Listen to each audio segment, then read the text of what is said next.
कोणत्याही कार्यक्रमाची सुरुवात ही प्रास्ताविक भाषणाशिवाय होत नाही। प्रास्ताविक भाषण हे अत्यंत सोपं भाषणापैकी एक भाषण आहे, कारण या भाषणाबद्दलची असणारी जी माहिती आहे ती आपल्याला अगोदरपासून माहिती असते, किंवा या भाषणाचं जे निमित्त आहे ते आपल्याला अगोदरच ठाऊक असतं। त्यामुळं माहिती असणारी माहिती सांगणं हे माणसाला सोपं जातं। त्यामुळं प्रास्ताविक भाषण करणं ही अत्यंत सोपी आणि एकदम सोपी गोष्ट आहे। मग हे भाषण कसं असतं, हे भाषण कसं केलं पाहिजे, आणि या भाषणामधून लोकांची मनं जिंकून सभा कशी गाजवली पाहिजे, याबद्दलची माहिती आपण आजच्या या प्रास्ताविक भाषणामध्ये पाहणार आहोत।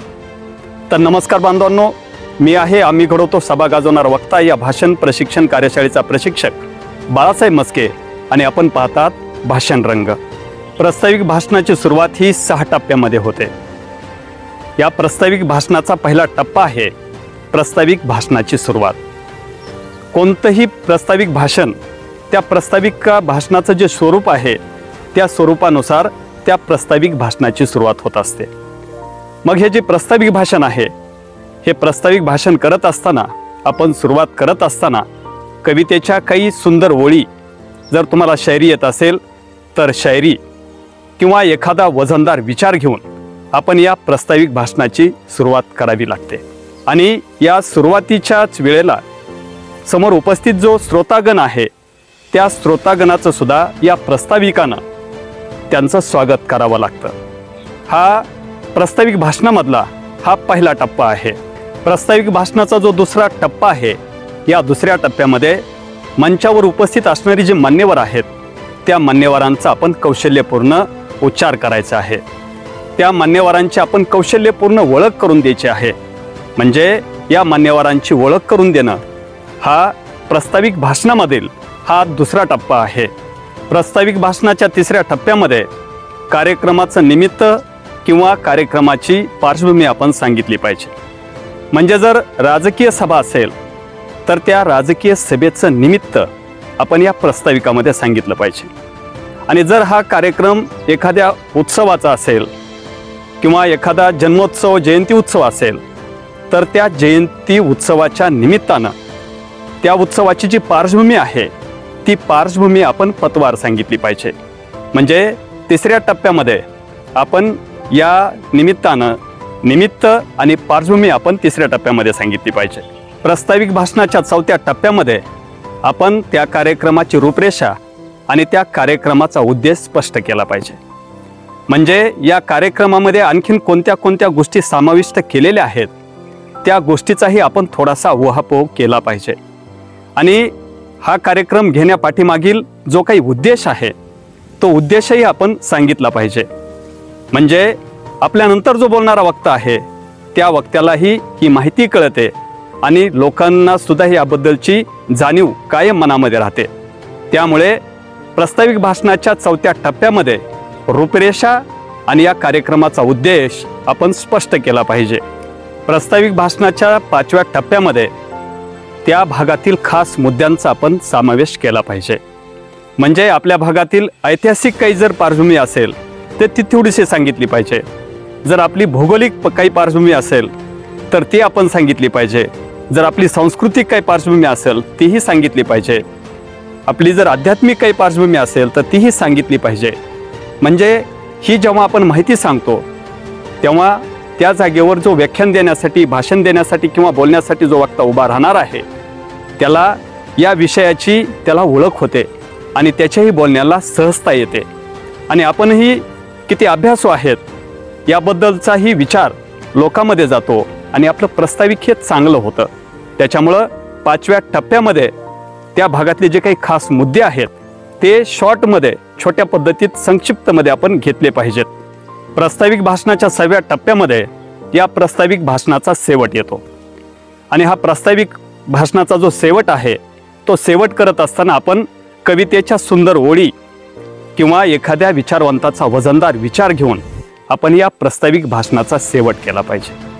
म्हणजे या जर 6 टप्प्यामध्ये आपण जर प्रास्ताविक भाषण केलं तर आपलं भाषण हे सुटसुटीत आणि सभा गाजवणारं होतं। आता बरेच जण मला म्हणतात की मस्के सर तुम्ही भाषणाचे हे टप्पे का देतात, जे टप्पे तुकडे का पाडता याच्यामध्ये, पण एक साधी गोष्ट आहे. जर भाकर असेल तर आपण भाकर एका घासामध्ये खात नाही. ती जर भाकर खायची असेल तर ती भाकर आपल्याला तुकडा तुकडा मोडून खावी लागते.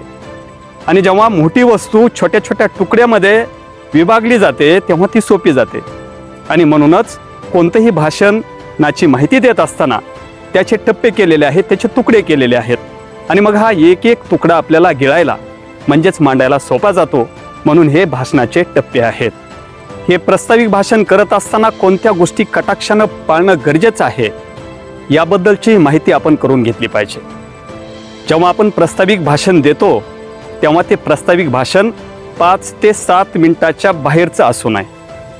म्हणजे ते संक्षिप्त असलं पाहिजे. हे भाषण अत्यंत संक्षिप्त आणि मुद्देसूद करायचं आहे. जेव्हा आपण प्रास्ताविक भाषण करायला लागू तेव्हा तिथं बोलायला आलेल्या वक्त्याची ओळख ही अत्यंत कौशल्यपूर्ण पद्धतीने करून द्यायची आहे. म्हणजे अशा ओळखीमुळे लोकांच्या मनामध्ये त्या वक्त्याला ऐकण्याबद्दलचं कुतूहल निर्माण होतं. आणि हा वक्ता कधी त्याचं बोलायला विचार मांडायला चालू करतो याबद्दलची आतुरता लोकांमध्ये श्रोत्यामध्ये निर्माण व्हायला लागते. त्यामुळे प्रास्ताविक भाषण करत असताना आपण तिथे आलेला जो वक्ता आहे त्या वक्त्याची एकदम कौशल्यपूर्ण ओळख या भाषणाच्या निमित्तानं आपण करून दिली पाहिजे. आपण प्रास्ताविक भाषण देत आहोत हे आपण आपल्या पक्क लक्षात ठेवलं पाहिजे. आणि या भाषणामध्ये एकदम पल्लाळ लावत आपण बोललं नाहीच पाहिजे. नाहीतर काही काही माणसं या प्रास्ताविक भाषणाला ज्यावेळेस उभा राहतात तर त्यावेळेस जो निमित्ताचा विषय आहे तो विषयाला धरून जी भरडत चालू करतात ते तर त्यांना कळत नाही की आपण 5 ते 7 मिनिटं बोलायचं असते. हे जवळजवळ अर्धा तासापर्यंत बोलत जातात. आणि मग अशा प्रास्ताविकामुळे लोकांना ते जागतिक कार्यक्रम एकदम रटाळवाना वाटायला लागतो.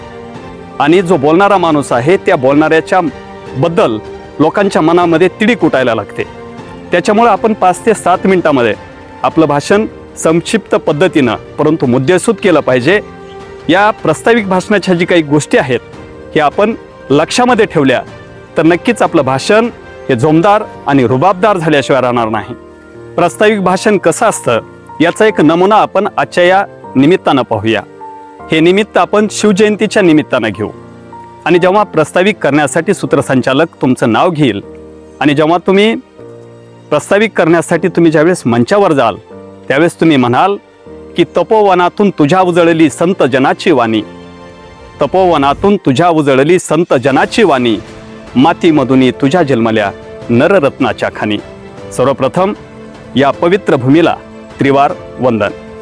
आजच्या या शिवजयंतीच्या निमित्तानं मंचावर उपस्थित असलेले आपल्या गावचे सुपुत्र, अभ्यासू व्यक्तिमत्व आणि ख्यातनाम व्याख्याते प्राध्यापक गोवर्धन बाप्पा मस्के सर, त्यासोबतच मंचावर या ठिकाणी विराजमान असणारे ज्यांना राजकारणातील चाणक्य म्हणून ओळखलं जातं असे आमचे जिवलग मित्र प्राध्यापक पंडितजी सेंडगे सर, त्यासोबतच ज्यांनी आपल्या ज्ञानाच्या बळावर या महाराष्ट्रामध्ये शेकडो अधिकारी घडवले असे ज्ञानयोग स्पर्धा परीक्षण संस्थेचे संचालक प्राध्यापक काकडे सर, आज तेच ज्ञानदानाचं कार्य रयत शिक्षण संस्थेमधून करत आहात.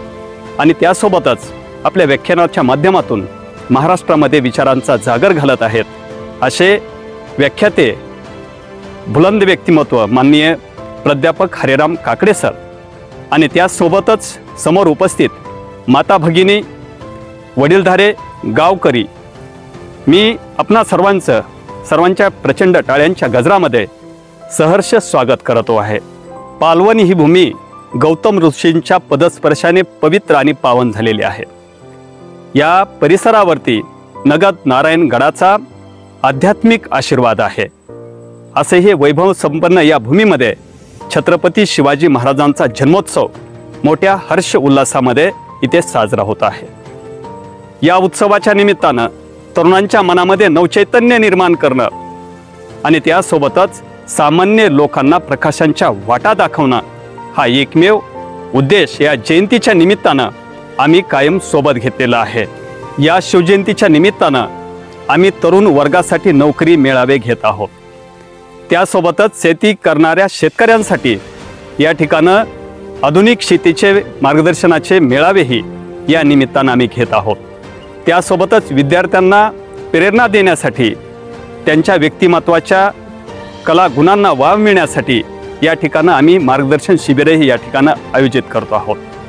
म्हणजे या उत्सवामधून तरुणांना नवचैतन्य मिळावं आणि सामान्य लोकांना प्रचंड ऊर्जा मिळावी, हा एकमेव हेतू उद्देश हा शिवजयंतीच्या माध्यमातून आम्ही ठेवलेला आहे.